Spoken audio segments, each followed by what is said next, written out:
జిల్లా గడివేముల మండలం మంచాలకట్టలో విషాద ఘటన చోటు చేసుకుంది. కర్నూలు నగరంలోని శ్రీసాయి కృష్ణా డిగ్రీ కాలేజ్లో డిగ్రీ సెకండ్ ఇయర్ చదువుతున్న హుస్సేన్ పీరా అనుమానాస్పద స్థితిలో మృతి చెందాడు. ఇక హుస్సేన్ పీరా మృతి పట్ల తల్లిదండ్రులు అనుమానాలు వ్యక్తం చేస్తున్నారు. ప్రేమ వ్యవహారమే తమ బిడ్డ ప్రాణం తీసిందని వాపోతున్నారు. తమ కుమారుడు ప్రేమించిన అమ్మాయి కుటుంబ సభ్యులే తమ బిడ్డను నిర్బంధించి కొట్టి చంపి రైల్వే ట్రాక్పై పడేశారంటూ తల్లిదండ్రులు ఆరోపించారు. కళాశాల యాజమాన్యం నిర్లక్ష్యం వల్లే దారుణం జరిగిందని బాధిత తల్లిదండ్రులు మండిపడుతున్నారు. విద్యార్థి మృతి పట్ల పోలీసులు దర్యాప్తు చేస్తున్నారు. ఇక హుస్సేన్ పీరా మృతికి కారణం ప్రేమ వ్యవహారమా లేక ఇతర కారణాలు ఉన్నాయా అనే కోణంలో కూడా పోలీసులు దర్యాప్తు చేపట్టారు. శ్రీ సాయి కృష్ణ డిగ్రీ కాలేజీలో చదువుతున్నాడు. ఒక అమ్మాయి విషయంలో ఆ అమ్మాయి మెసేజ్ ఈయనకి పెట్టింది, ఐ లవ్ యూ అని చెప్పి. మళ్ళీ పెడితే కన్నా నాకు వద్దు అని చెప్పి మా ఆడు వాళ్ళతో నాకు వద్దాక నేను కాలు పట్టుకుంటా అది ఇది అని చెప్పి చెప్పినాడు. చెప్తే కన్నా సరే అని చెప్పి డిలీట్ చేసేసినాడు మా అబ్బాయి. డిలీట్ చేసేసినాక తర్వాత వాళ్ళ మామూలు తెలిసి మా అబ్బాయిని ఎత్తుకుపోయి 2 రోజులు రూమ్లో పెట్టుకొని కొట్టినారు. తర్వాత వాళ్ళ డాడీని పిలిపిస్తే కన్నా ఒకరిని పిలిపించి వాళ్ళ అబ్బాయిని మళ్ళీ ఎక్కించి పంపించినారు. మళ్ళీ ఊరికి దొరకపోయినాక ఒక రోజు ఉన్నాడు. 2వ రోజు మళ్ళీ లెటరింగ్ అని చెప్పి తెలుగుకి పోయినాడు. అక్కడి నుంచి అటే 4 గంటలప్పుడు ఎత్తుకొని పోయి చంపేసి రైలు గేట్ కాడ.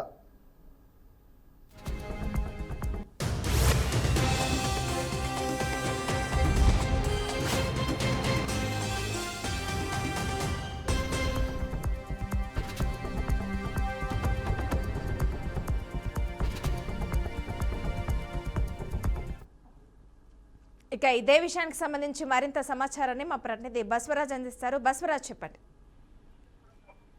మానస, కర్నూలు నగరంలోని శ్రీ సాయి కృష్ణ డిగ్రీ కాలేజీలో హుస్సేన్ పీరా అనే విద్యార్థి అనుమానాస్పద స్థితిలో మృతి చెందాడు. డిగ్రీ సెకండ్ ఇయర్ చదువుతున్న ఈ విద్యార్థి ఏదైతే రైల్వే ట్రాక్ పై మృతదేహం పడి ఉంది, మృతజీవిగా పడి ఉన్నాడు. మరి ఏం జరిగింది అనేది అంతా అనుమానంగానే ఉంది. అయితే తల్లిదండ్రులు మాత్రం ప్రేమ వ్యవహారంలో తమ కొడుకును పొట్టలో పెట్టుకున్నారు, చంపేశారని వాళ్ళు ఆరోపిస్తున్న పరిస్థితులు. ఏదైతే అమ్మాయిని ప్రేమించాడో ఆ అమ్మాయి తరపు తల్లిదండ్రులు కావచ్చు, కుటుంబ సభ్యులు కావచ్చు, 2 రోజులు కూడా ఇతను బంధించి అంటే ఒక గదిలో బంధించి కొట్టారు, తీవ్రంగా కొట్టి దాంతో చంపి రైల్వే ట్రాక్ పై పడేసారని వాళ్ళు చెప్తా ఉన్నారు. అయితే ఈ అంశంలో ఏదైతే శ్రీ సాయి కృష్ణ డిగ్రీ కాలేజ్ కూడా చాలా నిర్లక్ష్యంగా అలక్ష్యంగా ప్రదర్శిస్తూ ఉంది.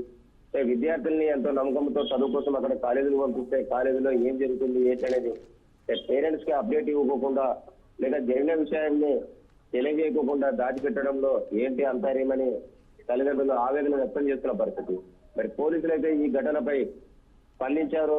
ఘటన స్థలాన్ని పరిశీలిస్తూ ఏం జరిగింది, ప్రేమ వ్యవహారమేనా లేదా ఇతరతర ఏదైనా కారణాలు ఉన్నాయనే కోణంలో పోలీసులు కూడా దర్యాప్తు మొదలు పెట్టారు. బట్ ఏదేమైనా కూడా చదువుకునే యువత, భవిష్యత్తు ఉన్న యువత ఇలా ప్రేమలో ఇంకోటలో ఈ రకంగా అంటే చదువు మానేసి లేదా క్రమశిక్షణ లోపించి ఇలా అఘాయిత్యాలకు పాల్పడడం లేదా ఇలా అకారణంగా చనిపోవడం కూడా తల్లిదండ్రులకు తీరని శోకాన్ని మిగిల్చిన అంశంగా మనం చెప్పవచ్చు. అయితే ఓవరాల్ గా ఈ ప్రేమకు సంబంధించి ఇతన్ని కొట్టారు, కులాంతర ప్రేమ, ఇది కులాంతర వివాహానికి అంగీకరించని అమ్మాయి పేరెంట్స్ కావచ్చు ఇంత దారుణానికి ఒడిగట్టారని అబ్బాయి తరపు తల్లిదండ్రులు అయితే లేదా మృతుల తరపు బాధిత తల్లిదండ్రులు వాపోతున్న పరిస్థితి. మరి పోలీసుల దర్యాప్తులో ఏం జరుగుతూ ఉంది, మరి ఎవరిపైన ఎలాంటి యాక్షన్ అవుతూ ఉంది, మరి మనం చూడాలి. మానస, అయితే బస్వరాజ్ చెప్పండి, అబ్బాయిని ప్రేమించిన అమ్మాయి పరిస్థితి ఇప్పుడు ఎలా ఉందంటారు? అమ్మాయికి ఏం కాలేదు, కానీ అమ్మాయి పట్ల ఇతను చనువుగా ఉంటాడని లేదా ఆ అమ్మాయిని ఇతను ప్రేమిస్తున్నట్టు తెలిసిన పేరెంట్స్ ఈ అఘాయిత్యానికి పాల్పడినట్టు తెలుస్తా ఉంది. మరి ఇది 1 సైడ్ లవ్వా లేదా ఇరువురు ప్రేమిస్తున్నారు అంటే అమ్మాయి నోరు ఇచ్చితే తప్ప మనకు అసలు విషయం బయటపడే అవకాశం లేదు. బట్ దీన్ని పసిగట్టిన అమ్మాయి తరపు పేరెంట్సే ఇతన్ని భయభరాతులకు గురి చేసి లేదా కొంత కట్టడి చేసే విషయంలోనే ఈ విధంగా నిర్బంధించి కొట్టారని మృతుడి తల్లి ఏదైతే హుస్సేన్ పీరా వాళ్ళ తల్లిదండ్రులు అయితే ఆరోపిస్తున్నారు. మరి ఆ అమ్మాయికి ఇష్టం లేక ఏదైనా ఇతను విచిత్రంగా ప్రవర్తించాడా లేదా అమ్మాయికి ఇష్టం ఉండి కూడా అమ్మాయి తరపు తల్లిదండ్రులు ఒప్పుకోకుండా ఈ విధంగా చేశారనేది మరి పోలీసులు చెప్పాల్సింది. మానస.